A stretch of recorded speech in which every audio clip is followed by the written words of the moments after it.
अस्सलाम वालेकुम गाइस। आज मैं थोड़ा-सा बेसिक के लिए बोलना चाहूँगा। क्यों बेसिक के लिए क्यों ज़रूरी है? बेसिक के लिए इसलिए ज़रूरी है क्योंकि इतनी सारी चीज़ें होती हैं वो जो कि बेसिक से एडवांस हो जाती है और क्लास 11th में आते-आते थोड़ा-सा बेसिक्स होना चाहिए। कितना बेसिक्स होना चाहिए वो मैं आते टाइम बता दूँगा, चलते-चलते बता दूँगा, ठीक है? लेकिन इतना बेसिक्स कितना ज़रूरी है, ऐसा समझो कि विदाउट दिस तुम 11th में इंटर करोगे और नहीं समझ पाओगे उतना सारा, ठीक है? तो मैं बेसिक के साथ-साथ थोड़ा-सा एक्स्ट्रा भी बता दूँगा और जिनने भी मिस किए थोड़े से क्लासेस वो भी कर सकते हैं इसको।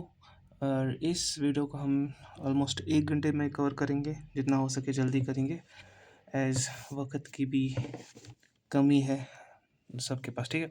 तो क्या है basics of chemistry before starting class 11th।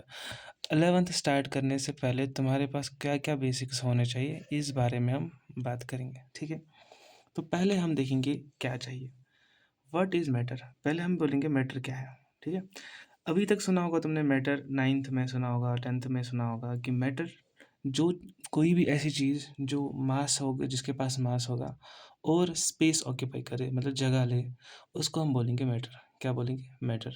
और इन कुछ सिंपल वर्ड्स में बोल सकते हैं, if something can be seen और टच्ड एंड टेक सब स्पेस इज़ मैटर।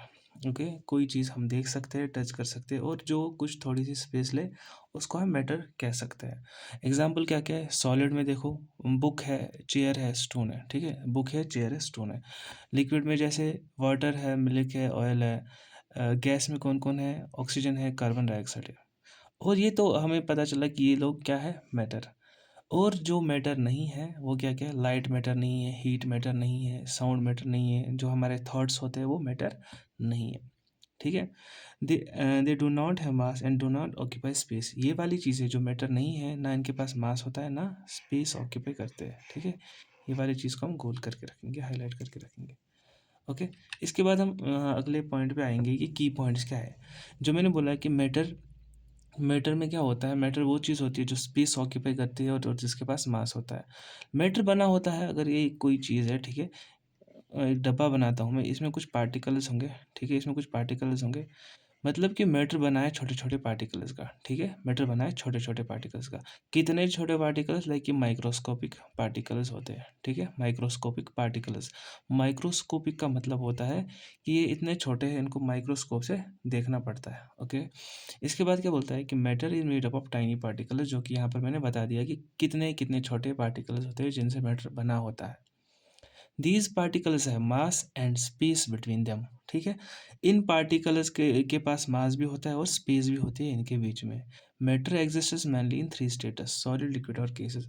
जो हमें मतलब बिल्कुल पता है कि 3 स्टेटस में हमारा मैटर एग्जिस्ट करता है। कैसे-कैसे? सॉलिड में एग्जिस्ट करता है, लिक्विड में एग्जिस्ट करता है और गैस में एग्जिस्ट करता है, ठीक है? आगे-आगे देखेंगे हम मतलब कैसे-कैसे होते हैं, ठीक है? अगली स्लाइड पे जैसे ही हम आएँगे, देखो arrangement of particles of matter. Okay, थोड़ा सा मैं जूम करता हूँ, अरेंजमेंट कैसा है इन लोगों का। अरेंजमेंट देखो, अगर कोई चीज़ सॉलिड है, ठीक है? अगर कोई चीज़ सॉलिड है, ठीक है? उसमें डेंसिटी ज़्यादा होनी चाहिए। डेंसिटी मतलब मास पर यूनिट वॉल्यूम, अगर वो भी नहीं पता तो उनके पार्टिकल्स ज़्यादा नज़दीक होंगे। समझ रहे हो? क्या मैं बोला कि अगर कोई मैटर है, ठीक है? वो सॉलिड है, उसमें जो पार्टिकल्स होंगे वो बहुत ज़्यादा नज़दीक अटैच होंगे एक दूसरे के साथ, ठीक है? तो यहाँ पर इसी ने दिखाया है कि ये जो पार्टिकल्स है ये ऐसे-ऐसे नज़दीक, बहुत नज़दीक है। तो हम कह सकते हैं जो सॉलिड है, सॉलिड में पार्टिकल्स क्या होंगे? बहुत ही नज़दीक होंगे, ठीक है? इनमें अट्रैक्शंस ठीक-ठाक होंगी। इसके बाद क्या दिखाया है? लिक्विड, लिक्विड में क्या है? पार्टिकल्स है बहुत सारे, लेकिन इनमें थोड़ी-थोड़ी स्पेसेस है, ठीक है? यहाँ पर स्पेसेस कम है, यहाँ पर स्पेसेस बहुत है। देखो यहाँ से आप देख सकते हो स्पेस कितनी है, यहाँ से स्पेस है, यहाँ तो मतलब बहुत ज़्यादा ही स्पेस है। तो समझो, इसके पास स्पेस कम है, सॉलिड के पास, तो जब स्पेस कम है इसके लिए जाने की जगह भी कम है, ठीक है? जाने की जगह भी कम है, तो यहाँ पर हम ऐसा भी कह सकते हैं कि फोर्स ऑफ अट्रैक्शन किनके दरमियान? जो कि पार्टिकल्स होंगे उनके दरमियान फोर्स ऑफ अट्रैक्शन ज़्यादा होगा, ठीक है? और देखो, और क्या देख सकते हैं हम कि जो गैसेस है इनमें पार्टिकल्स दूर-दूर है, इनमें जो ये स्पेसेस मतलब इंटर पार्टिकुलर स्पेसेस जो भी है वो ज़्यादा है। तो इंटर पार्टिकुलर स्पेस आईपीएस बन गया, ठीक है? इंटर पार्टिकुलर स्पेस बहुत ज़्यादा है, इनमें इंटर पार्टिकुलर स्पेस कम है, इनमें थोड़ी सी ठीक ठाक है, ठीक है। तो इंटर पार्टिकुलर स्पेस सबसे ज़्यादा इधर पे, उससे कम इधर पे और सबसे कम इधर पे, समझ रहे हो। तो इंटर पार्टिकुलर स्पेसेस यहाँ पर कम है। तो अगर यहाँ पर इंटर पार्टिकुलर स्पेसेस कम है तो यहाँ पर हम बोल सकते हैं यहाँ पर डेंसिटी ज़्यादा है, डेंसिटी ज़्यादा है। इधर पे थोड़ी सी कम है, इधर पे तो मतलब नेग्लिजिबल डेंसिटी है। ओके, इसके बाद हम आएंगे, लेट मी, ओके, इसके बाद हम आएंगे इस वाले पे, ठीक है, सॉलिड लिक्विड गैस पे आएंगे हम। Let me make it correct. Okay, solid liquid gas पे आएंगे, ठीक है। तो देखो, अगर ये सॉलिड है, ठीक है, सॉलिड है, ये रिजिड होगा। रिजिड मतलब क्या होता है, इसको हम मतलब वो कंप्रेस वम्प्रेस नहीं कर, इसकी शेप हम, इसको हम डिफॉर्म नहीं कर सकते। तो लिखेंगे हम डिफॉर्मेशन। डिफॉर्मेशन क्या होगी, नहीं होगी, ठीक है। यहाँ पर डिफॉर्मेशन होगी, डिफॉर्मेशन हो सकती है, तो यहाँ पर भी हो सकती है, ठीक है। इनकी फिक्सड शेप होती है। फिक्सड शेप का मतलब होता है, अगर कोई मैंने ईंट ली, कोई ब्लॉक लिया, इसकी फिक्सड शेप है, ठीक है, इसकी फिक्सड शेप है। उसी बरक्स अगर मैंने लिया, अगर एक लीटर पानी है, 1 लीटर पानी है, ठीक है, 1 लीटर पानी है, इसको मैंने 5 गिलासों में डाल दिया, ठीक है, 5 गिलास में डाल दिया। एक एक गिलास होगा 200 ml का, 200 ml का, सॉरी, 200 ml। समझो, अगर कोई बोतल की शेप ऐसी है, ठीक है, ऐसी है बोतल की शेप, गिलास की शेप कैसी है, एक गिलास ऐसा है, एक गिलास ऐसा है, एक गिलास पता नहीं कैसा उलझुल ऐसा है, ठीक है। तो गिलासों की शेप डिफरेंट थी, लेकिन हर गिलास कितने 200 ml ले रहा था। तो मैंने इसमें भी 200 ml डाल दिए, इसमें भी डाल दिए, इसमें भी डाल दिए। लेकिन जो पहले शेप थी वो बोतल की थी, अब इस वाले गिलास की भी होगी, इस वाले गिलास में भी अलग शेप लेगा, इस वाले गिलास में भी अलग शेप होगा। तो क्या बोलेंगे हम, यहाँ पर जो शेप है वो फिक्सड नहीं है, ठीक है। यहाँ पर क्या बोलेंगे, यहाँ पर भी शेप फिक्सड नहीं है। एज यू कैन सी कि अगर हम किसी टैंकी में बोलेंगे कि अगर हवा है तो वो टैंकी वाला शेप लेगा, अगर बोलेंगे एक रूम में हवा है तो वो रूम की शेप लेगा, ठीक है। इसके बाद क्या बोलेंगे, फिक्सड वॉल्यूम। फिक्सड वॉल्यूम का मतलब क्या है, अगर इसका वॉल्यूम फॉर एग्जांपल कुछ कुछ सेंटीमीटर क्यूब है, ये हमेशा इतना ही मतलब वॉल्यूम फिक्सड रहेगा।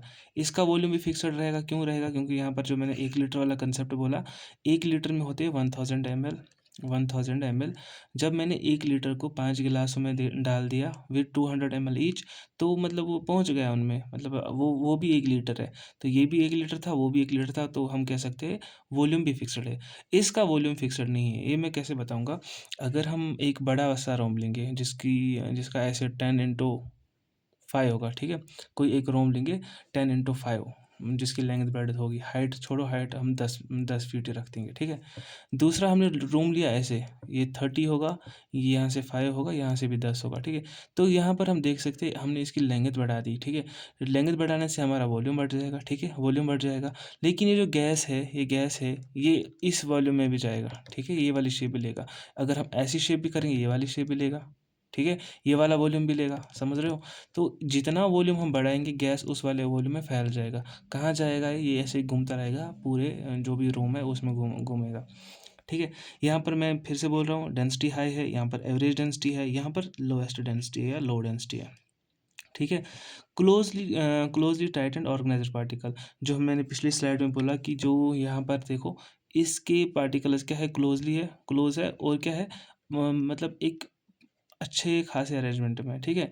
मतलब एक ही मतलब अरेंजमेंट बना है, कुछ ऐसे मतलब अगर सीधा सीधा ऐसे बना रहे हैं, एक लाइन जैसी पार्टिकल्स बना रहे हैं, कुछ मस्त वाला अरेंजमेंट बना रहे हैं ये लोग, तो हम कह सकते हैं इनमें जो अरेंजमेंट है बहुत सही बना है, ठीक है।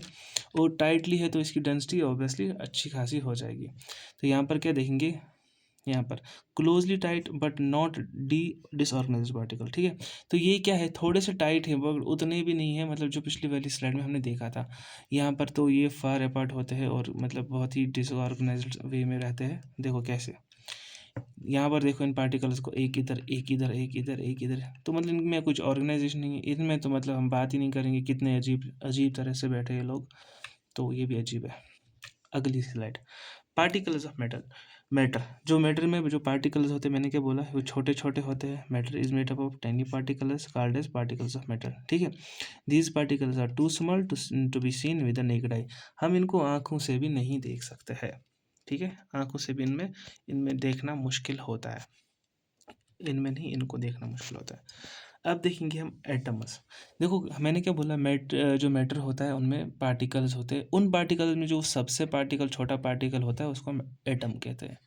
क्या बोला मैंने कि मैटर के जो पार्टिकल्स होते हैं, ठीक है, उन पार्टिकल में सबसे छोटा बंदा जो होता है वो एटम होता है। Smallest particle of an element they takes part in chemical reaction. ये किस में टेक पार्ट करता है, ये क्या करता है, केमिकल रिएक्शन में मतलब मिल जाता है, झगड़ा करने जाता है। Can not be divided further by chemical means. इसको हम डिवाइड फर्दर नहीं कर सकते। ऐसा समझो ये इतना छोटा है, इतना छोटा है, इसके दो हिस्से हो ही नहीं सकते, ठीक है। थिंक एटम क्या है, सिंगल बिल्डिंग ब्लॉक। जैसे हम अगर घर बनाते हैं तो किससे बनाते हैं, ईंटों से। तो अगर हम इतना सारा इतना बड़ा घर बनाते हैं, इतना, उसमें छोटी छोटी ब्लॉक्स लगी होती है, ठीक है, तो वो एक छोटी ब्लॉक ऐसे समझो वो क्या है, एक एटम है, ठीक है। जैसे एटम्स कौन है, हाइड्रोजन है, ऑक्सीजन है, सोडियम है, क्लोरीन है, ये वाली चीज़ हमें पता होनी चाहिए। ओके। मॉलिक्यूल क्या होता है, मॉलिक्यूल होता है जब to or more atoms chemically combine, जब दो से या मतलब दो या दो से ज़्यादा एटम्स खुद आपस में मिल जाए तो वो क्या करते हैं, एटम्स मिल जाए, वो क्या करते हैं, एक मॉलिक्यूल बनाता है, ठीक है, वो एक मॉलिक्यूल बनाता है।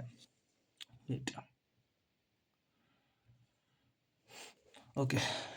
Smallest particle of substance that can exist independently. ये मतलब वो वाले पार्टिकल है जो ऑक्सीजन मतलब O2 है, ये इंडिपेंडेंटली मतलब एग्जिस्ट कर सकते हैं, ठीक है, इंडिपेंडेंटली एग्जिस्ट कर सकते हैं। H2O CO2। देखो अगर सिंपल समझ, अगर एक बंदा है, ठीक है, अगर मतलब एक बंदा है सिंपल, वो क्या है, एटम है। अगर मतलब दो बंदे मिल गए आपस में, वो क्या है, मॉलिक्यूल है।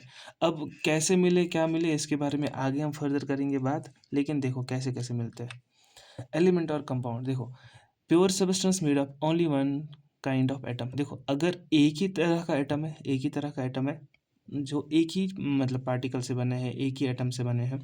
फॉर एग्जांपल अगर H और H मिला, ये दोनों सेम है, H भी यही है, ये भी H है, ठीक है, ये क्या बनाएगा, H2। तो इसको बोलेंगे हम एलिमेंट, इसको बोलेंगे हम element. Can not be broken into simple substance by chemical method. इसको हम मतलब इससे मतलब फर्दर नहीं ब्रेक कर सकते इन चीज़ों को, जैसे कि Fe, ऑक्सीजन, गोल्ड, इनको हम फर्दर ब्रेक नहीं कर सकते, ठीक है। प्योर सब्सटेंस, इसके बाद हम कंपाउंड पे आएंगे। कंपाउंड भी क्या है, pure substance made of two or more different chemically combined in fixed ratio. ठीक, सिंपल समझो कि एक एटम आया, जैसे हाइड्रोजन आया, वो ऑक्सीजन से मिला, ठीक है, कितने हाइड्रोजन आए, कितने ऑक्सीजन मिले, वो बात की बात है, वो क्या बनाए, H2O, ठीक है। तो हम सिंपल सोच से H2 आया O के साथ मिलने, ठीक है। तो हम क्या बोले कि ऑक्सीजन एक एटम है, हाइड्रोजन दूसरे टाइप का एटम है। तो जब दो डिफरेंट टाइप्स ऑफ एलिमेंट्स आते हैं झगड़ा करने की, मतलब आपस में भिड़ने, तो वो एक नया चीज़ फॉर्म करते हैं, उसको बोलते हैं हम कंपाउंड, उसको बोलते हैं हम compound. Properties are different from constituent elements. मतलब कि अगर हाइड्रोजन की एक प्रॉपर्टी है, ऑक्सीजन की एक प्रॉपर्टी है, जो H2O बनेगा उसकी कुछ अलग ही प्रॉपर्टी होगी, समझ रहे हो। तो इनकी कॉन्स्टिट्यूएंट एलिमेंट जो भी है उनसे डिफरेंट पार्ट ये प्रॉपर्टी होती है। जैसे कि वाटर, ठीक है, H2O, सोडियम क्लोराइड NaCl, और कार्बन डाइऑक्साइड CO2, ये बने हैं हाइड्रोजन ऑक्सीजन से, सोडियम क्लोरीन से, कार्बन ऑक्सीजन से। तो ये जब डिफरेंट डिफरेंट बंदे मिले तो कुछ नया प्रकार हुआ, प्रकट हुआ, उसको बोलते हैं हम क्या, कंपाउंड, ठीक है। अब देखिए हम कंपेयर करेंगे। एटम क्या है, एटम है स्मॉलेस्ट यूनिट ऑफ एलिमेंट, मे और मे नॉट एग्जिस्ट फ्रीली, ठीक है, ये मे एग्जिस्ट कर भी सकता है, नहीं भी कर सकता है फ्रीली। तो क्या है, एग्जांपल है H है, ठीक है, ये एक एटम है। मॉलिक्यूल क्या है, group of atoms exist independently, example H2। Group of atoms जो एग्जिस्ट इंडिपेंडेंटली करते हैं, जैसे कि हमने H2 की एग्जाम्पल दी, ओके। उसके बाद हमने क्या बोला, एलिमेंट, एलिमेंट जिसमें एक ही तरह के एटम होंगे। कंपाउंड में क्या बोला, जिसमें डिफरेंट टाइप्स ऑफ एटम होंगे, जैसे कि यहाँ पर FeO, AU, Fe मतलब आयरन, O मतलब ऑक्सीजन, AU मतलब गोल्ड, यहाँ पर वाटर और NaCl, सोडियम क्लोराइड, ठीक है। और भी कुछ चीज़ें यहाँ पर जान सकते हैं। एटम क्या है, स्मॉलेस्ट पार्टिकल है, ठीक है। मॉलिक्यूल क्या है, smallest particle of substance that can exist independently. Compound क्या है, pure substance made of only one type of atom. Compound में डिफरेंट टाइप्स ऑफ एलिमेंट से मतलब बनता है in a fixed ratio. Fixed ratio का क्या मतलब है, अगर H2O है, ये एक कंपाउंड है, ठीक है, H2O एक कंपाउंड है, इसमें कितने हाइड्रोजन है, दो। इसको अगर हम डिवाइड करेंगे, कितने ऑक्सीजन है, एक। तो 2:1 एक फिक्स्ड रेशो है इनका, मतलब दो H मिलेंगे और एक H मिलेगा तो एक वाटर मॉलिक्यूल बनेगा। ठीक है। What inside an atom, atom के इनसाइड क्या है, देखो atom is the smallest unit of matter, जो कि मैंने बोला अगर हमारे पास कोई मैटर है, मैटर में छोटे छोटे पार्टिकल्स होते हैं, उन पार्टिकल्स में सबसे छोटा जो होता है उसको हम एटम कहते हैं। ठीक है, atom is the smallest unit of matter, ये सबसे छोटा यूनिट ऑफ मैटर है that takes part in chemical reactions. ठीक है, an atom is made up of 3 main sub atomic particles. Atom किससे बना है, अगर एटम है ये खुद किन चीज़ों से बना है, 3 एटॉमिक पार्टिकल से, सब एटॉमिक। एक को बोलते हैं प्रोटॉन, एक को बोलते हैं न्यूट्रॉन, एक को बोलते हैं इलेक्ट्रॉन। समझ रहे हो, तो आगे आगे हम देखेंगे कैसे क्या होता है। ठीक है भाई, okay, keep wait wait wait a sec. Okay, slides add होने के बाद अब मैं वापस आया हूँ। मैंने क्या बोला, जो एटम होते हैं उसमें 3 चीज़ें होती है, सब एटॉमिक पार्टिकल, जैसे कि इलेक्ट्रॉन, प्रोटॉन और क्या होता है, न्यूट्रॉन, जिसको हम न्यूट्रॉन बोलते हैं। ओके, जब ये 3 चीज़ें मतलब एक एटम में होती है, इसको बोलते हैं हम सब एटॉमिक पार्टिकल। सब एटॉमिक मतलब क्या होता है, एटम की छोटे छोटे पार्टिकल जो होते हैं उसको बोलते हैं हम सब एटॉमिक पार्टिकल। ठीक है, तो किस एटम में कितने होते हैं, ये डिपेंड करता है हर एक एलिमेंट पे। ठीक है, अगर कोई एलिमेंट है एक्स, जैसे कि एक्स छोड़ो, जैसे हमारे पास हाइड्रोजन है, ऑक्सीजन है, सॉरी ऑक्सीजन है, ऑक्सीजन का एटॉमिक नंबर होता है 8, ऑक्सीजन का एटॉमिक नंबर होता है, एटॉमिक मास होता है 16, मतलब ये पीरियोडिक टेबल पे दिया होता है। ठीक है, इसी चीज़ पे फोकस करो, इस चीज़ पे फोकस करो। ऑक्सीजन के ऊपर कोई चार्ज नहीं है, दैट मीन्स ये न्यूट्रल है। न्यूट्रल का मतलब है नो चार्ज, इसका मतलब है no charge. Okay, no charge. जैसे ही इसके पास नहीं, कोई चार्ज नहीं है, तो हमने क्या बोला, ये एक न्यूट्रल है, न्यूट्रल एलिमेंट है। ठीक है, तो ऑक्सीजन के पास क्या था, एटॉमिक नंबर था, एटॉमिक मास था। तो इस ऑक्सीजन एटम के पास कितने इलेक्ट्रॉन होंगे, कितने प्रोटॉन होंगे, कितने न्यूट्रॉन होंगे, ये डिपेंड करेगा। ठीक है, ये डिपेंड करेगा। देखो यहाँ पर ये एलिमेंट है, एलिमेंट के पास 2 चीज़ें होती है, एक तो होती है एटॉमिक नंबर, एटॉमिक मास। ठीक है, एटॉमिक नंबर, एटॉमिक मास, मतलब जेड से क्या रिप्रेजेंट करते हैं हम, एटॉमिक नंबर। ये जो होता है ए, इससे क्या हम रिप्रेजेंट करते हैं, एटॉमिक मास। ठीक है, एटॉमिक मास। जैसे हमने ये 2 चीज़ें देखी, तो हर एक एटम के पास, एलिमेंट के पास ये वाली चीज़ें मौजूद होती है पहले से। तो इनमें अगर इस वाले एक्स एलिमेंट में देखना होगा, जिसका एटॉमिक नंबर जेड है, एटॉमिक मास ए है, तो उसके इलेक्ट्रॉन, प्रोटॉन, न्यूट्रॉन निकालना कितना आसान है। जब कब ये तब लगाना है जब न्यूट्रल होगा, जब चार्जेड होगा उसको मैं विद टाइम बता दूंगा क्या करना है। इलेक्ट्रॉन है, इलेक्ट्रॉन जैसे होता है नेगेटिव चार्ज। ठीक है, ये मैं बता दूंगा। ठीक है, इलेक्ट्रॉन कितने होंगे, जितना ये जेड नंबर होगा उसी के बराबर होगा। जेड नंबर मतलब एटॉमिक नंबर, समझ रहे हो। इसके बाद प्रोटॉन कितने होंगे, ये न्यूट्रल बंदा है, दैट मीन्स इसके पास भी यही क्या होगा, एटॉमिक नंबर भी जेड है। ठीक है, और जो न्यूट्रॉन्स होंगे वो किसके बराबर होंगे, ए माइनस जेड। ए माइनस जेड मतलब atomic number, atomic mass minus atomic number. Okay, अगर अब हम एग्जांपल लेंगे, ऑक्सीजन की ही लेंगे। ऑक्सीजन का एटॉमिक नंबर 8, एटॉमिक मास 16, तो इसके इलेक्ट्रॉन, प्रोटॉन, न्यूट्रॉन कितने होंगे, इसके इलेक्ट्रॉन्स होंगे जेड, जेड मतलब 8, मतलब जेड कितना होगा 8। इसका प्रोटॉन कितना होगा, जेड, जेड मतलब 8। इसके नंबर ऑफ न्यूट्रॉन्स कितने होंगे, ए माइनस जेड, ए माइनस जेड मतलब 16 माइनस 8। Okay, 16 minus 8। जैसे ही हमने ये वाली चीज़ें देखी, तो हम एक एलिमेंट का ऐसा बता सकते हैं कि इसमें कितने number of electron, proton, neutron हैं। ठीक है, तो अभी हम थोड़ा आगे बढ़ते हैं। आगे बढ़ेंगे हम, आगे किस लिए बढ़ेंगे हम एक और क्वेश्चन करने के लिए। अगर मैं बोलूँ कार्बन है, कार्बन का एटॉमिक नंबर 6 है, एटॉमिक मास 12 है, तो इसके इलेक्ट्रॉन, प्रोटॉन, न्यूट्रॉन निकाल के दो। इलेक्ट्रॉन, प्रोटॉन, न्यूट्रॉन इसका निकालना कितना आसान है, हमें पता है। मतलब ये 6 है, ये भी 6 है, ये 12 माइनस 6 है। समझ रहे हो कितना आसान है, बहुत आसान है। ठीक है, इसके बाद हम कोई और देखेंगे, सोडियम देखेंगे। सोडियम का 11 होता है एटॉमिक नंबर, 23 होता है एटॉमिक मास। अगर इसके हम इलेक्ट्रॉन, प्रोटॉन और न्यूट्रॉन निकालेंगे, इसके इलेक्ट्रॉन कितने होंगे 11, इसके प्रोटॉन कितने होंगे 11, और इसके न्यूट्रॉन होंगे 23 माइनस 11 दैट इज 12। इसके प्रोटॉन कितने होंगे, ये न्यूट्रॉन कितने होंगे 12।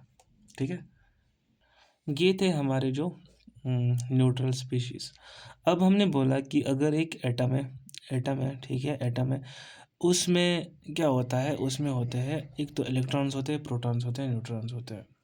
ठीक है, नाइन्थ 10th तक पढ़ा होगा तुम लोगों ने कि जो एटम होते हैं, जो रदरफोर्ड्स एक्सपेरिमेंट था, उसने क्या किया था, जो भी वो अल्फा रेज से उस पर कराया था बम्बार्डिंग, गोल्ड फॉयल एक्सपेरिमेंट कहते हैं उसको।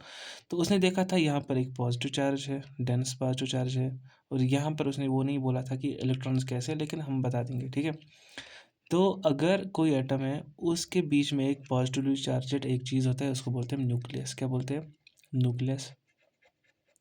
और उसके इर्द गिर्द घूमते हैं इलेक्ट्रॉन्स। क्या घूमते हैं, इलेक्ट्रॉन्स, इर्द गिर्द घूमते हैं इलेक्ट्रॉन्स। इलेक्ट्रॉन मतलब ई माइनस, ई माइनस क्या है, इलेक्ट्रॉन ही है। ठीक है, अब तुम बोलोगे कि सर ऐसा बताओ कि अगर इलेक्ट्रॉन इधर है, प्रोटॉन इधर है, प्रोटॉन इधर है, तो न्यूट्रॉन किधर है। तो मैं एक सिंपल सी बात बोलूँ, न्यूट्रॉन भी इसी के अंदर प्रेजेंट है, न्यूट्रॉन भी इसी के अंदर प्रेजेंट है। तो जो न्यूक्लियस फॉर्म होता है, वो भाई कहाँ गया तू, इधर, सॉरी, जो न्यूक्लियस होता है उसके अंदर क्या होता है, एक तो होता है प्रोटॉन, और एक होता है प्रोटॉन, और क्या होता है, एक होता है न्यूट्रॉन। तो अगर एक न्यूक्लियस के अंदर प्रोटॉन प्लस न्यूट्रॉन है, तो इनको बोलते हैं हम नंबर ऑफ न्यूक्लियॉन्स। न्यूक्लियॉन्स मतलब क्या होता है, जो भी चीज़ें न्यूक्लियस में प्रेजेंट है वो कितने हैं, किस नंबर का, उसका नंबर क्या था, उसका नंबर है प्रोटॉन प्लस न्यूट्रॉन। प्रोटॉन का नंबर था Z, न्यूट्रॉन का नंबर क्या था, A-Z। ठीक है, तो यहाँ पर हम देख सकते हैं Z से Z खत्म, नंबर ऑफ न्यूक्लियॉन्स किसके बराबर है, वो है A के बराबर। A मतलब एटॉमिक मास, एटॉमिक मास। ठीक है, अब हम थोड़ा सा कंपेयर करेंगे इलेक्ट्रॉन को, प्रोटॉन को, न्यूट्रॉन को। ठीक है, हमें क्या पता है, नाम से पता चलता है, ई मतलब इलेक्ट्रॉन। इलेक्ट्रॉन क्या होगा, वो नेगेटिव चार्ज होगा। क्या होगा, नेगेटिव चार्ज। प्रोटॉन क्या होगा, पॉजिटिवली चार्ज होगा। न्यूट्रॉन क्या होगा, ये होगा न्यूट्रल, न्यूट्रल, न्यूट्रल। तो ये इनका चार्ज है। ठीक है, कैसा चार्ज होगा, कितना चार्ज होगा, उसको बोलेंगे हम एब्सोल्यूट, एब्सोल्यूट या एग्जैक्ट चार्ज, एब्सोल्यूट या एग्जैक्ट चार्ज। इस पे होगा 1 मगर माइनस में 1.67 into 10 to the power 1.6, sorry 1.6, 1.6 into 10 to the power -19 coulomb इस पे चार्ज। ठीक है, कूलम क्या है, यूनिट ऑफ चार्ज है। ऐसे ही प्रोटॉन पे होगा, लेकिन पॉजिटिव चार्ज है, ये कितना होगा, 1.6 into 10 to the power -19 coulomb. और अगर ये न्यूट्रल है तो इस पर 0 चार्ज होगा। ये तो एब्सोल्यूट था। Relative charge, relative charge, relative charge का मतलब क्या है, रिलेटिव चार्ज का मतलब ये है कि अगर हम एक के रेस्पेक्ट में दूसरे का देखेंगे, तो रिलेटिव चार्ज इसका -1 है, इसका +1 है, इसका 0 है। हुई ये ख़त्म चीज़। इसके बाद हमने बोला था कि पार्टिकल्स ऑफ मैटर उनके पास मास भी होता है। तो हम देखेंगे मास, पहले देखेंगे हम एग्जैक्ट वाला, एग्जैक्ट मास इनका कितना है। तो अगर इलेक्ट्रॉन है तो इसका एग्जैक्ट मास है 9.1 इंटू 10 power -31 kg। ठीक है, ये चीज़ें याद रखनी है अभी तुम लोगों को। सेकंड चैप्टर में देखो कैसे क्या निकाला गया था। अभी ये देखो, प्रोटॉन का मास कितना होगा, 1.67 into 10 to the power -27 kg। Okay, और न्यूट्रॉन का क्या था, प्रोटॉन से थोड़ा ज़्यादा, 1.675 into 10 to the power -27 kg। ठीक है, सेम थिंग अगर इसका देखेंगे रिलेटिव मास, ये रिलेटिव मास का मतलब होता है एक के रेस्पेक्ट में दूसरा। तो प्रोटॉन का 1 रखा गया, रखा नहीं मतलब देखा गया रेस्पेक्ट में, इसका भी 1 था, अप्रॉक्सीमेट 1। ये दो सेम थे, प्रोटॉन और न्यूट्रॉन सेम थे। और इसका क्या था, अप्रॉक्सीमेट, अगर हम 1850 रखेंगे वो वैसे होगा, तो हम बोलेंगे 1837 जो एग्जैक्ट रिलेटिव मास इसका था। ठीक है, तो यहाँ पर देख सकते हैं हम, यहाँ पर क्या हमने पता लगा दिया कि, वेट, इसको मैं थोड़ा सा, सॉरी, ओके, यहाँ पर हमने जैसी चीज़ें देखी कि इसका नेगेटिव चार्ज है, इसका पॉजिटिव चार्ज है, ये न्यूट्रल है, कितना नेगेटिव है, कितना नेगेटिव है, कितना न्यूट्रल है, जीरो ही है। रिलेटिव चार्ज कितना है, रिलेटिव चार्ज कितना है, मास कितना है, ये भी देख लिया। अब यहाँ पर जब हमने मास देखा तो हम बोलेंगे मास ऑफ, यहाँ पर लिखेंगे मास ऑफ इलेक्ट्रॉन बहुत कम है किससे, मास ऑफ प्रोटॉन और मास ऑफ न्यूट्रॉन से। मतलब कि मास ऑफ प्रोटॉन और न्यूट्रॉन बहुत ज़्यादा है as compare to mass of electron. तो कभी कभार हमें ऐसा हो सकता है कि बोलेंगे कि मास ऑफ प्रोटॉन और इलेक्ट्रॉन का ऐड करो, तो हम वहाँ पर सीधा लिख सकते हैं mass of proton as mass of electron is बहुत बहुत कम। तो हम इस चीज़ को नेग्लेक्ट कर सकते हैं। ठीक है, अब मैंने बोला एटम में तीन चीज़ें होती है, इलेक्ट्रॉन होता है, प्रोटॉन होता है, न्यूट्रॉन होता है, तीन चीज़ें होती है। ठीक है, ये हम सबको पता है। अगर एटम में ये तीन चीज़ें हैं तो मास थोड़ा थोड़ा सबका होगा। वेट, तो मैं क्या बोला, मास सबसे मतलब आएगा। अगर मैं बोलूँगा कि अगर मेरे बैग में अगर ये मेरा बैग है, उसमें 5 किताबें हैं। ठीक है, मैथ होगा, इंग्लिश होगा, साइंस होगा, सोशल साइंस होगा, एक्स्ट्रा केमिस्ट्री बुक होगी। मतलब मेरे बैग का जो वज़न होगा वो सबसे होगा। ठीक है, इसके 200 ग्राम, इसके 300 ग्राम, इसके 500 ग्राम, ऐसे मतलब वो मिला के हमारा मास आएगा। तो अगर हम देखेंगे कोई एलिमेंट एक्स जिसका एटॉमिक मतलब नंबर जेड, एटॉमिक मास ए, इसके नंबर ऑफ इलेक्ट्रॉन कितने होंगे जेड, इसके नंबर ऑफ प्रोटॉन कितने होंगे जेड, और इसके नंबर ऑफ न्यूट्रॉन्स कितने होंगे ए माइनस जेड। ठीक है, तो हम बोलेंगे मास ऑफ एलिमेंट, जो ये एलिमेंट एक्स था, इसका मास कितना होगा, इसका मास कितना होगा, या मास ऑफ एटम याद रख लो। ठीक है, इसका मास कितना होगा, तो हम बोलेंगे मास किन की वजह से, इलेक्ट्रॉन से, प्लस मास किन की वजह से, न्यूट्रॉन से, प्लस मास किन की वजह से, प्रोटॉन से। ठीक है, तो हम यहाँ पर देखेंगे कितने नंबर है, इनका कितना नंबर है, जो ये कैसा कह रहा हूँ मैं, ये वाली चीज़ है कि इनका इस सबसे मास है। ठीक है, मतलब एक एटम में इन सबसे मास है, तो इलेक्ट्रॉन से भी मास है, न्यूट्रॉन से भी मास है, प्रोटॉन से भी मास है। ठीक है, अगर हम देखेंगे एक इलेक्ट्रॉन है तो एक इलेक्ट्रॉन का मास। ठीक है, दो इलेक्ट्रॉन होंगे दो इलेक्ट्रॉन का मास, एक न्यूट्रॉन होगा एक इलेक्ट्रॉन न्यूट्रॉन का मास, दो न्यूट्रॉन होंगे दो न्यूट्रॉन का मास, एक प्रोटॉन होगा एक प्रोटॉन का मास, दो प्रोटॉन होंगे दो प्रोटॉन का मास। अब सिंपली हमें पता है नंबर कितना है, इलेक्ट्रॉन का नंबर जेड है, प्रोटॉन का नंबर जेड है, न्यूट्रॉन का नंबर ये है ए माइनस जेड है, तो हम ऐसे ही रखेंगे। तो यहाँ पर देखा जब हमने, जो मैंने पिछले स्लाइड में बोला था, पिछले स्लाइड में मैंने क्या बोला था, मास ऑफ इलेक्ट्रॉन, यहाँ पर मास ऑफ इलेक्ट्रॉन ये है, ये वाली चीज़। ठीक है, मास of electron is very less than किससे, प्रोटॉन और न्यूट्रॉन से। तो यहाँ पर अगर हम एग्जैक्टली इसको ज़ीरो करें, ज़ीरो मतलब इसके रेस्पेक्ट में इसको नेग्लेक्ट करेंगे, तो क्या बचा, एक तो बचा मास ड्यू टू न्यूट्रॉन्स और बचा मास ड्यू टू प्रोटॉन्स। ओके, और पिछली चीज़ में हमने ये बताया था कि मास ऑफ प्रोटॉन किसके बराबर है, मास ऑफ न्यूट्रॉन, है ना बराबर। तो ये भी हम एक जगह पे यही लिख सकते हैं, न्यूट्रॉन और प्रोटॉन। अगर एक न्यूट्रॉन है तो एक न्यूट्रॉन का मास, लेकिन यहाँ पर कितने, ए माइनस जेड न्यूट्रॉन, मतलब A minus Z neutron. Okay, A minus Z neutron plus mass of proton कितना है, प्रोटॉन कितने हैं जेड, और जेड जितने भी प्रोटॉन है उनका मास। ठीक है, मास ऑफ प्रोटॉन, सॉरी मैंने क्या कर दिया, mass of neutron, mass of proton. ठीक है, तो यहाँ पर लिखूँगा मैं A into mass of neutron, ठीक है, minus Z into mass of neutron plus Z into mass of proton.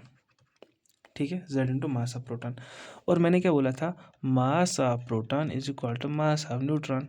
तो अगर मैं मास ऑफ न्यूट्रॉन और प्रोटॉन को बराबर कर दूँ तो ये वाली टर्म हमारी कैंसिल होगी, ये वाली हमारी टर्म कैंसिल क्यों होगी, क्योंकि ये दोनों चीज़ें बराबर आएंगी, तो एक माइनस में एक प्लस में, तो ये अल्टीमेटली कैंसिल होने को आएगी। तो यहाँ पर देखो, तो मतलब इस मास एलिमेंट का मास कितना होगा, ए इंटू मास ऑफ प्रोटॉन। जो न्यूट्रॉन है इसकी जगह मैंने मास ऑफ प्रोटॉन रख दिया। क्यों रख दिया? क्योंकि इन लोगों का मास एग्जैक्टली मतलब ऑलमोस्ट बराबर है। तो ए इंटू मास ऑफ प्रोटॉन किसका है? मतलब जो भी एलिमेंट होगा और उसका मल्टीप्लाई उसके जितने नंबर ऑफ क्या होंगे प्रोटॉन्स प्लस न्यूट्रॉन्स, उनकी वजह से जो मास आएगा और उसका मल्टीप्लाई करेंगे हम मास ऑफ प्रोटॉन से। समझ रहे हो क्या किया मैंने? अगर नहीं समझ आया तो मैं फिर से एक बार रिपीट करने की कोशिश करूँगा। ओके, मैं फिर से रिपीट करने की कोशिश करूँगा। देखो, एक एटम में है तीन चीज़ें, इलेक्ट्रॉन है, प्रोटॉन है, न्यूट्रॉन है। ठीक है, सिंपल समझो। ऑक्सीजन है, एटॉमिक नंबर 8 है, एटॉमिक मास 16 है। इसके इलेक्ट्रॉन कितने होंगे? 8। इसके प्रोटॉन कितने होंगे? 8। इसके इलेक्ट्रॉन ये न्यूट्रॉन कितने होंगे? 16 माइनस 8 दैट इज 8। ओके, तो मैंने बोला mass of one oxygen atom, one atom of oxygen. ठीक है, तो मतलब वो मास किसकी वजह से आएगा? प्रोटॉन से आएगा, न्यूट्रॉन से आएगा, इलेक्ट्रॉन से आएगा। तो हम लिखेंगे mass due to electrons plus mass due to protons plus mass due to neutrons. ठीक है, अगर हम मास ड्यू टू इलेक्ट्रॉन्स बोलेंगे 8 टाइम्स मास ऑफ इलेक्ट्रॉन। ठीक है, क्योंकि 8 इलेक्ट्रॉन है यहाँ पर, तो हमने क्या बोला? 8 times mass of electron plus यहाँ पर क्या बोलेंगे? मास ड्यू टू प्रोटॉन्स। कितने प्रोटॉन है? 8 प्रोटॉन है, तो मतलब 8 इंटू मास ऑफ प्रोटॉन। ठीक है, प्लस यहाँ पर कितने न्यूट्रॉन है? 8 into mass of neutron. Neutron मतलब अगर हम यहाँ लिखेंगे mass of proton is equal to mass of neutron, तो यहाँ पर हम डायरेक्ट लिखेंगे न्यूट्रॉन की जगह प्रोटॉन। ठीक है, और मैंने बोला कि जहाँ पर इन लोगों की बात हो रही हो तो ये चुपचाप खुद को नेगलेक्ट करने की कगार पे होगा। क्यों कगार पे होगा? क्योंकि इसका मास बहुत सारा कम है, तो हम इधर पे ये नेगलेक्ट कर सकते हैं। तो यहाँ पर देखेंगे हम 8 मास of proton plus 8 mass of proton. ठीक है, तो यहाँ पर कितना है? 16 टाइम्स मास ऑफ प्रोटॉन। ठीक है, अगर हम मास ऑफ प्रोटॉन देखेंगे कितना है, हो गया 16 इंटू 1.67 इंटू 10⁻⁻27 kg। ठीक है, और ये जो वैल्यू है इसी को हमने बोला है AMU। क्या बोला है हमने? Atomic mass unit. इसी को बोला है हमने atomic mass unit. Wait, okay, इसको मैंने बोला है एटॉमिक मास यूनिट। फिर से देखो मैंने क्या किया, मैं थोड़ा सा इसको हाईलाइट करने की कोशिश करूँगा। देखो, अगर ये एटम है, ठीक है, ये एटम है, यहाँ पर एटम में क्या चीज़ है? एटम में है इलेक्ट्रॉन है, प्रोटॉन है, न्यूट्रॉन है। ठीक है, एटम में क्या है? इलेक्ट्रॉन है, प्रोटॉन है और न्यूट्रॉन है। ठीक है, तो अगर मैंने ऑक्सीजन लिया, ठीक है, इसके कितने इलेक्ट्रॉन है? 8 इलेक्ट्रॉन है। प्रोटॉन कितने हैं? 8 है। न्यूट्रॉन कितने हैं? 8 है। ये कैसे निकाला हमने? निकालना सीखा था हमने। ठीक है, जैसे हमने निकालना सीखा था, कहाँ गया भाई? ओके, जैसे हमने ये निकालना सीखा था, ठीक है, कहाँ गया ये? सॉरी, मेरे को ये करना पड़ेगा।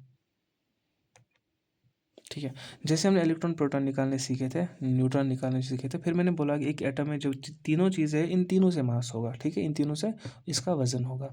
तो अगर हमने एक एटम ऑफ ऑक्सीजन लिया, एक एटम ऑफ ऑक्सीजन मैंने जैसे ही लिया, तो मैंने देखा उसमें इलेक्ट्रॉन्स भी है, प्रोटॉन्स भी है, न्यूट्रॉन्स भी है। उसमें मतलब इलेक्ट्रॉन्स भी है, प्रोटॉन्स भी है, न्यूट्रॉन्स है। कितने इलेक्ट्रॉन प्रोटॉन न्यूट्रॉन है वो हमने देख लिए। ठीक है, तो जैसे ही हमने इनका मल्टीप्लाई उनके मास के साथ किया, तो हमारे पास जो तीन चीज़ें निकली, मास ऑफ प्रोटॉन, न्यूट्रॉन, इलेक्ट्रॉन, उस उधर पे हमने देखा कि मास ऑफ इलेक्ट्रॉन हमने 0 कर दिया। क्यों? ये होता है मतलब मास ऑफ प्रोटॉन कितना होता है? 1। मास ऑफ इलेक्ट्रॉन कितना है? 1/18, 37 टाइम्स मास ऑफ प्रोटॉन। ठीक है, मतलब मास ऑफ प्रोटॉन से बहुत ज़्यादा कम होता है। या हम कह सकते हैं mass of proton is equal to 1837 times mass of electron. मतलब कि मास ऑफ प्रोटॉन 1837 टाइम्स ज़्यादा होता है मास ऑफ न्यूट्रॉन से। ठीक है, ये भी यहाँ पर हमने कंक्लूड कर दिया। तो इसको नेगलेक्ट करने के बाद मैंने क्या बोला? मास ऑफ प्रोटॉन किसके बराबर है? मास ऑफ न्यूट्रॉन। तो यहाँ पर हमने मास ऑफ प्रोटॉन और न्यूट्रॉन को बराबर कर दिया। ठीक है, तो यहाँ पर आया 16 times mass of proton. Mass of proton को वैल्यू देखिए, हमारे पास जो वैल्यू थी, कहाँ वैल्यू थी? यहाँ पर वैल्यू थी हमारे पास, ये जो मैंने लिखा था 1.67 इंटू 10 पावर ये। ठीक है, ये मास ऑफ प्रोटॉन है। यहाँ पर मैंने जैसी ही वैल्यू दी थी, इस वैल्यू के बदले मैंने AMU बोला, तो हमने बोला कि एक AMU 1 AMU कितना है? 1.67 इंटू 10⁻⁻27 kg। या इसी को लिख सकते हैं 1.67 इंटू 10⁻⁻24 ग्राम।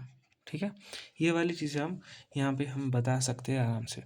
तो जैसे कि यहाँ पर ऑक्सीजन था, ये ऑक्सीजन है, इसी से बताता हूँ। अगर ये ऑक्सीजन है, ऑक्सीजन का एटॉमिक नंबर 8, एटॉमिक मास 16। तो अगर एक एटम का बोलेंगे तो सीधा इसका 16 एमयू इसका मास होगा, 16 एमयू इसका मास होगा। अगर इससे ज़्यादा का बोलेंगे तो हम कैसे करेंगे? ठीक है, अगर एक एटम का देखा हमने, 1 एटम ऑफ ऑक्सीजन, ठीक है, 1 एटम ऑफ ऑक्सीजन, 8 ऑक्सीजन का एटॉमिक नंबर, एटॉमिक मास कितना है 16। तो एक एटम का कितना मास निकला था, हमें जो इसके ऊपर है यही सीधा लिखना है, और एएमयू वो करने की ज़रूरत नहीं है। अब तुम लोग करोगे मास of proton, mass of neutron, ऐसे एक को नेग्लेक्ट किया, ठीक है, तो वो करने की ज़रूरत नहीं है। सीधा जो इसका एटॉमिक मास है उसी को मल्टीप्लाई करो एएमयू के साथ। पानी पीता हूँ, वेट। ओके, इसके बाद क्या बोला मैंने, अगर 3 एटम का बोला, 3 एटम्स ऑफ ऑक्सीजन 816, ठीक है, 3 एटम्स, ठीक है, तो 3 एटम का क्या करेंगे, सीधा मल्टीप्लाई करेंगे 3 इंटू 16 एम यू, ठीक है, 3 इंटू 16 एम यू, तो ये कितना होता है 48 M U. A M U को अगर हम बोलें, वो बोलेंगे इन टर्म्स ऑफ ग्राम निकालो, तो सीधा करेंगे 48 इंटू 1.67 इंटू 10⁻⁻24 ग्राम। ठीक है, ये वाली चीज़ें हमने यहाँ पर देखी। अगर वो पूछे 6.023 इंटू 10⁻23 ऑक्सीजन एटम्स का निकालो, ठीक है, तो सीधा जैसे हमने 3 के लिए 3 को मल्टीप्लाई किया, ठीक है, तो 6.023 इंटू 10⁻23 के लिए भी क्या मल्टीप्लाई करेंगे, सीधा 6.023 इंटू 10⁻23 इंटू कितना था ये मास ऑफ, मतलब ई एम क्या था ये 1.67 इंटू 10⁻⁻24 ग्राम। तो जैसे ही हमने 6.023 को मल्टीप्लाई किया 1.67 के साथ, वो आता है 10.05, और मल्टीप्लाई करेंगे हम 10⁻23, और मल्टीप्लाई करेंगे हम 10⁻⁻24। ओके, तो यहाँ पर हमने जैसे ही देखा, सॉरी ऑक्सीजन एटम था ना, इसको 16 भी मल्टीप्लाई करो, मैं भूल गया था, 16 भी मल्टीप्लाई करो तो ये आता है 16 ग्राम। ठीक है, दो चीज़ अब हमें पता चली कि अगर एक एटम का पूछ रहा है, इतना है 16 एएमयू, एएमयू कितना है, इतना है 1.67 इंटू 10⁻⁻24 ग्राम। अगर इतने सारे एटम्स का, 3 एटम्स का, कभी 10 एटम्स का पूछे, 20 एटम्स का पूछे, इतने एटम्स का पूछे, तो हम यहाँ पर कंक्लूड कर सकते हैं आराम से ये वाली चीज़ें। ठीक है, और चीज़ें क्या जानने के लिए था, ये वाला नंबर जो मैंने बोला था 6.023 इंटू 10⁻23, मतलब इससे क्या हुआ कि डायरेक्ट हमें ग्रामर्स में आंसर आने लगा। ठीक है, जब इतना सारा नंबर लिया था, तो इस नंबर को बोलते हैं हम एवोगैड्रो नंबर। क्या बोलते हैं, एवोगैड्रोज नंबर, जिसको हम NA से डिनोट करते हैं। ठीक है, तो इसका मतलब क्या होता है, इसका मतलब होता है सिंपली 6.023 इंटू 10⁻23। अभी बोलेंगे आधे वो मोल के टर्म्स में, मोल के टर्म में मैं अभी बताऊंगा, अभी क्या हमें इतना पता है। ठीक है, इतना एक नंबर है जिसको हमने बोला एवोगैड्रोज नंबर। एवोगैड्रो ने कैसे निकाला, क्या निकाला, ये बात की कहानी है, लेकिन अभी की कहानी जो है हमें पता है कि अभी हमें ये चीज़ें पता करनी ही है। ठीक है, तो अगर मैं कार्बन का बोलूँ 612, ठीक है, एक एटम का कितना होगा, 1 एटम, फॉर 1 एटम, तो कितना बोलोगे तुम, सीधा 12 AMU। ठीक है, अगर मैं बोलूँगा 3 एटम के लिए तो क्या बोलोगे तुम, 3 इंटू 12 AMU। ठीक है, अगर मैं बोलूँगा 5 एटम के लिए, 5 एटम्स के लिए तुम क्या बोलोगे, 5 into 12 AMU। Simple simple simple, ज़्यादा ये नहीं करना। अब अगर मैं बोलूँ 6.023 इंटू 10⁻23 एटम्स के लिए कितना होगा, तो क्या करोगे, 6.023 इंटू 10 क्या करेंगे इसका 23 इंटू 5 AMU। ठीक है, फिर AMU को वैल्यू देने के बाद ये कितना आएगा, 12 ग्राम। सीधा, दिमाग लगाने की ज़रूरत नहीं है। तो ये नंबर क्या है, इस नंबर को किसने दिया था, एवोगैड्रो ने दिया था, एवोगैड्रो नंबर बोलते हैं इसको। इसी के बारे में हम थोड़ा सा चर्चा करेंगे। मैं एक स्लाइड ऐड करता हूँ, वेट भाई, स्लाइड कहाँ गई, ओके वेट,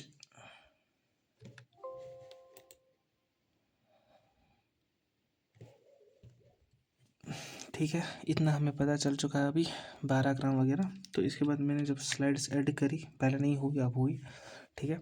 तो हम क्या बोल सकते हैं, एक चीज़ अगर मैं बोलूँगा 1 डज़न, क्या बोलूँगा 1 डज़न, जिसको हम दर्जन कहते हैं, ठीक है। तो क्या मतलब है उसका, 1 दर्जन का मतलब क्या है, डज़न का मतलब क्या है। 1 डज़न का मतलब ये है कि भाई इसमें हमें एक वैल्यू पता चलती है, मतलब 12 नंबर, ठीक है, 12 नंबर। क्यों 12 नंबर पता चलती है, अगर मैं लाता हूँ 1 डज़न बनाना, तो मतलब कितनी बनाना, 12 बनाना, ठीक है।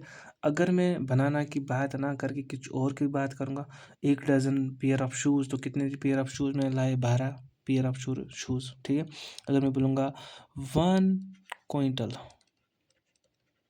1 क्विंटल समथिंग, मतलब आलू, तो कितना होता है, 1 क्विंटल में कितने केजी होते हैं, 100 केजी आलू, समझ रहे हो। तो मतलब ये क्विंटल, डजन, एक्स्ट्रा, ये सारी चीज़ें क्या, अब ये एक पर्टिकुलर चीज़ को, पर्टिकुलर चीज़ के बारे में, पर्टिकुलर नंबर को एक मतलब बताते हैं कि इतना है, ठीक है।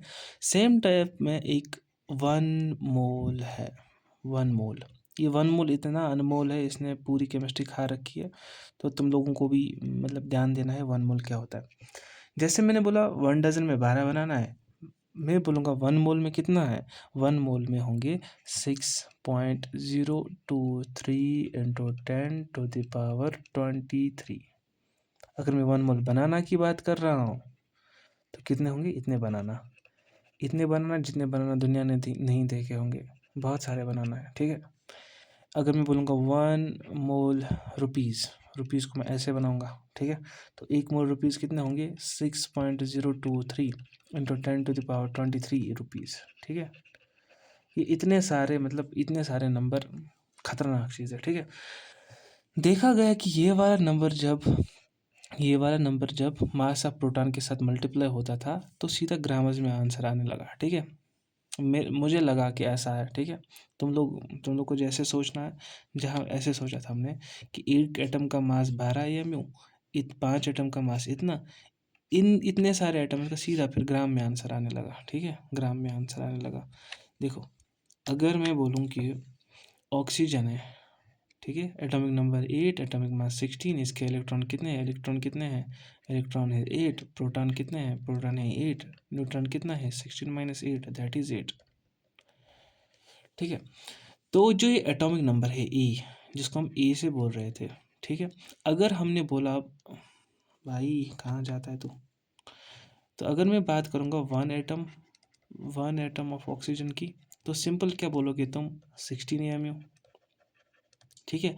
अगर मैं बात करूँ 1 मोल एटम्स ऑफ ऑक्सीजन, तो 1 मोल की बात हो रही है, तो सीधा ग्राम, 16 ग्राम। 1 मोल की बात क्या है, 1 मोल की बात यही है कि 16 टाइम्स, मतलब 6.023 इंटू 10⁻23 की बात हो रही है, ठीक है। मतलब एक एटम का इतना, इतने एटम्स का इतना, मतलब 1 मोल। या 1 मोल नहीं लिखोगे तो ऐसे लिखना 1 इंटू Na क्या है, मतलब 6.023, मतलब 1 इंटू 6.023 इंटू 10⁻23 पार्टिकल्स। या ये नहीं लिखोगे तो लिखोगे 1 मोल। तो 1 मोल में कितने आए, 16 ग्राम्स, ठीक है। 1 मोल में क्या है, 16 ग्राम्स, ठीक है। तो हम क्या बोल सकते हैं, अगर हमारे पास कुछ मास दिया होगा, ठीक है, एक मास दिया होगा, ठीक है। फॉर एग्जांपल हमारे पास ऑक्सीजन है 8 है, 16 है, बोला गया कि ऑक्सीजन का कितना मास लिया हमने, 32 ग्राम लिया हमने, कितना, 32 ग्राम, 32 ग्राम। हमें बोलेंगे इसमें कितने मोल्स है, हमें पता है 1 मोल ऑक्सीजन कंटेन्स कितना मास, 16 ग्राम, ठीक है, 16 ग्राम। अब 32 है, ठीक है, 1 मोल में कितना होगा, 1 मोल में 16, तो 2 मोल में कितने हो गए, 32, ठीक है। तो इसी से अगर हम तुम लोग को फार्मूला लगे, मेरे को फार्मूला नहीं, लॉजिक लगता है, ठीक है, लॉजिक लगता है, तो उसको क्या बोलेंगे हम, नंबर ऑफ मोल्स, कितने हैं, नंबर ऑफ मोल्स किसके बराबर है, given mass upon atomic mass, atomic mass का मतलब ये जो एटॉमिक मास कितना था, 1 मोल का मास, ठीक है। तो गिवन मास कितना था 32, 1 मोल का मास कितना है 16, तो यहाँ पर 2 भी आ सकता है। अगर मैं क्वेश्चन दूँ कि तुम बताओ 64 ग्राम सल्फर के 64 ग्राम सल्फर में कितने मोल्स है, कितने मोल्स है। तो हमें पता है अगर सल्फर है उसका एटॉमिक नंबर 16 है, एटॉमिक मास 32 है। तो अगर एक एटम की बात हो, एक एटम की बात हो तो सीधा लिखेंगे हम 32 AMU, ठीक है। लेकिन 1 मोल की बात हो रही है तो कितना है 32 ग्राम, ठीक है। और अगर इस वाली फार्मूला में हमने ये वैल्यू डालेंगे कि गिवन मास कितना है 64, एटॉमिक मास कितना है 32, तो यहाँ पर हमारे 2 मोल निकल आएंगे। बिना किसी बिना कुछ दिमाग लगाने के बगैर हम इतना सारा कुछ निकाल सकते हैं इजीली, ठीक है ना। तो स्लाइड को हम यहाँ पर चेंज करेंगे थोड़ा सा और चीज़ें देखने के लिए। मैंने बोला कि 1 मोल कंटेन्स 6.023 इंटू 10⁻23 पार्टिकल्स, ठीक है,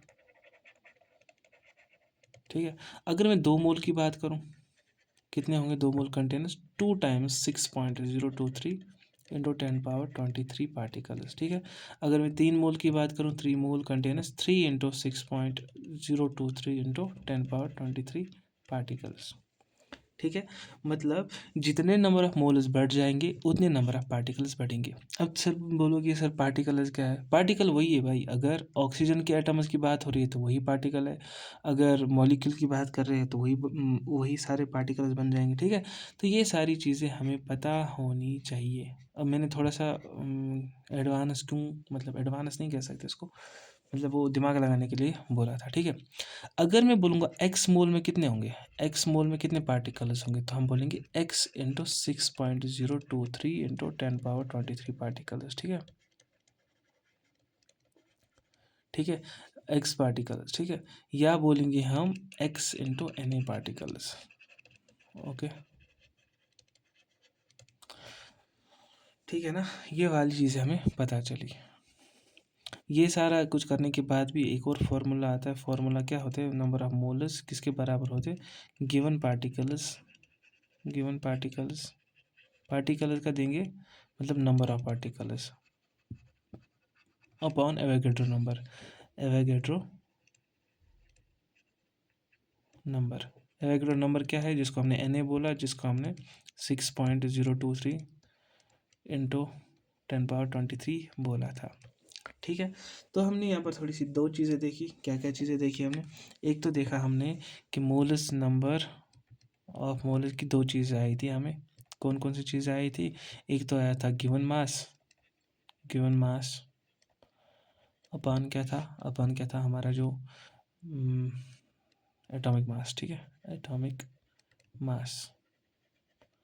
और क्या आया था, एक और फार्मूला आई थी, number of particles given, number of particles given upon Avogadro number, जो हमने 6.023 बोला था 10⁻23, ठीक है। ये सारी चीज़ें हमें यहाँ पर पता चली, ठीक है। अब कुछ लोग ऐसे होंगे जो बोलेंगे हमें पता नहीं कि 6.023 तो लिखा है इंटू 10⁻23, इसका मतलब क्या होता है। देखो इसी को एक टॉपिक से लिखेंगे, क्या लिखेंगे हम, देखो क्या लिखेंगे मैं दिखाता हूँ। हम लिखेंगे हम डेसिमल्स, पता नहीं स्पेलिंग ये जो भी है, एंड पावर्स, क्या लिखेंगे डेसिमल्स एंड पावर्स। तो इससे क्या हमें पता चलता है, इससे क्या पता चलेगा हमें, ये जो पता चलेगा वो मैं अभी बता दूंगा। लेकिन मैं बताऊंगा कि अगर मैं तुम्हें कभी कभार बोलूँगा कि 0.1 कितना होता है, 0.1 कितना होता है, तो सीधा बोलेंगे सर जब हम 1 को 10 भाग में डिवाइड करते हैं, 1 रुपया को 10 बंदों में डिवाइड करते हैं, तो हमारे पास कितना आता है 0.1, कितना आता है 0.1, ठीक है ना, ये सेम बात है। तो समझो अगर ये 0.1 है, ठीक है, 0.1 है, दैट मीन्स मैंने क्या काम किया, ये ऊपर वाला मतलब सिस्टम क्या बनाया मैंने 1, ठीक है। अगर मैं इस पॉइंट को राइट खिसका दूँ, इस पॉइंट को राइट खिसका दूँ, मैं क्या लिखूँ 1.0, इसको कुछ मुझे मल्टीप्लाई करना पड़ेगा, वो क्या है 10⁻⁻1, ठीक है, मल्टीप्लाई क्या करना पड़ेगा 10⁻⁻1। मतलब जब मैंने डेसिमल को एक कदम आगे खिसका दिया, डेसिमल को मैंने एक कदम आगे खिसका दिया, वहाँ पर क्या आया, वहाँ पर एक चीज़ आई, दैट इज़ क्या आई, तो वहाँ पर एक पावर ऐड हुआ। ठीक है, वहाँ पर एक पावर ऐड हुआ। पावर क्या ऐड हुआ, जब मैंने डेसिमल को एक राइट किया तो पावर माइनस में ऐड मल्टीप्लाई हुआ, मल्टीप्लाई पावर माइनस में हुआ। ठीक है, मल्टीप्लाई हुआ। तो एक और चीज़ समझो, अगर मैंने लिखा 301.2, 301.2, तो इसका मतलब क्या है, इसका मतलब ये है कि जब मैंने पॉइंट को एक लेफ़्ट खिसका दिया, तो 30.12, क्योंकि मैंने पॉइंट को क्या खिसकाया, लेफ़्ट, तो पावर मल्टीप्लाई होगा प्लस में, 10⁻+1। जितने पॉइंट्स मैंने खिसका दिए उतना मैंने प्लस में मल्टीप्लाई कर दिया पावर, 10 की पावर। ठीक है, अगर मैं लिखता इसको 3.012, मतलब ये पॉइंट को मैंने 2 स्टेप्स खिसका दिया, 3.012, तो मैंने 2 खिसकाने का मतलब है, तो मैं लिखता यहाँ पर 3, तो मैं क्या लिखता यहाँ पर, मल्टीप्लाई करता है इसको 10 पावर, क्या करता मैं 10 की पावर +2 मल्टीप्लाई। ठीक है, थोड़ा सा इरेज करता हूँ मैं यहाँ पर, ये सेम चीज़ है, एक ही कॉमन बात है, थोड़ा सा मैं वैसे समझाने की कोशिश कर रहा हूँ, 10 पावर +2। ठीक है, तो अगर ये वाली चीज़ें हमें पता ना हो तो हम क्या कर सकते हैं, नहीं पता है तो मैं एक और चीज़ बताता हूँ। देखो, अगर मैं करता हूँ 10 को छोड़ो, मैं 2 से स्टार्ट करता हूँ। अगर मैं करता हूँ 2 × 2 × 2, तो मतलब जब मैंने 2 को 3 बार मल्टीप्लाई किया, मैं लिखूँगा उसको 2³ ठीक है, अगर मैं लिखूँगा 5 × 5 × 5, तो मैंने 5 को 3 बार मल्टीप्लाई किया, तो मैंने लिखा 5³ ठीक है, अगर मैंने 4 को 2 बार मल्टीप्लाई किया, तो मैंने लिखा 4², वो वाला 4² नहीं, ये वाला 4²। ठीक है, तो क्या हुआ, मैंने देखा कि जितनी बार मैं मल्टीप्लाई करता हूँ सेम टाइप ऑफ बंदे को, उतने टाइम्स का पावर उस पर आता है। ठीक है, मैंने इसको 3 बार किया, 1 बार 2 बार 3 का, बंदे पे 3 का पावर आया। ठीक है, इसको मैंने 1 बार 2 बार 3 बार पावर किया, मल्टीप्लाई किया, तो बंदे पे 3 का पावर आया। इसको मैंने दो बार मल्टीप्लाई किया, तो बंदे पे 2 का पावर आया। ठीक है, तो अभी जो था 6.023 × 10⁻23, दैट मीन्स मैंने 6.023 को मल्टीप्लाई किया 10 से, मगर कितनी बार, वो 10 कितनी बार, 10, 2 बार 10, 3 बार 10, 4 बार 10, 5 बार 10, 6 बार 10, 7 बार 10, 8 बार, 9 बार, अप टू कब तक 23 टाइम्स। समझ रहे हो क्या कर रहा हूँ, कहने की कोशिश कर रहा हूँ मैं। सोचो, अगर मैं 10 × 10 कर रहा हूँ तो कितना आया, 100, किसके बराबर आता है, 10²। तो देखो, 10 × 10 का मतलब आता है 10², उसी का मतलब आता है 100। अगर हम लिखो 10 × 10 × 10, तो कितनी बार आया, 100, 10 × 10 होता है 100, 100 × 10 हो गया 1000, मतलब एक 10⁻3, इसको लिखते हैं हम 1000। मतलब 1 के बाद जितने ज़ीरो, 1 0 2 0 3 0, तो 3 की पावर, मतलब 10 की 3 पावर। समझ रहे हो, मतलब यहाँ पर अगर यहाँ पर हमने देखा था 100, ठीक है, तो मतलब 1 के बाद कितने ज़ीरो है, 2 ज़ीरो है, 1 के बाद 2 ज़ीरो है, मतलब 10 की 2 पावर। समझ रहे हो, अगर मैं लिखूँगा 10 की पावर 5, तो मैं क्या लिखूँगा, 1 लिखूँगा, पावर का मतलब 5, 1 के बाद 5 ज़ीरो आनी चाहिए, 1 2 3 4 5, मतलब 1,00,000। अगर मैं 10 की पावर 6 लिखूँ तो क्या लिखूँगा, मैं पहले 1 लिखूँगा, 1 के बाद कितने ज़ीरो लिखूँगा, 6, 1 2 3 4 5 6, मतलब 10,00,000, 10,00,000 का मतलब 1,000,000। तो ये चीज़ें आप लोगों को पता होनी चाहिए, नहीं पता तो सीख लो, क्योंकि जब तक इंसान ज़िंदा है सीखना ही पड़ता है। और थोड़ी सी क्या दूँ मैं, थोड़ी सी एक मोटिवेशन बताता हूँ। मोटिवेशन क्या ही दूँ मैं अभी ज़िंदगी में। देखो, लाइफ तुम्हें आजमाएगी। अभी जो 11th में आ रहे हैं उनको लगेगा कि पहले ही स्टार्ट करेंगे, लेकिन डिस्ट्रैक्शंस होती है हमेशा, हर एक के लिए होती है। तो इंसान को चाहिए उस मोटिवेशन अगर मैं तुम्हें रोज़ दूँ, सुबह 6 बजे, शाम को 6 बजे वापस दूँ, लाइक ये डोज़ बन जाएगा क्या, तुम्हारी ज़िंदगी में ये डोज़ बनेगा, तुम इसके बगैर कभी नहीं पढ़ पाओगे।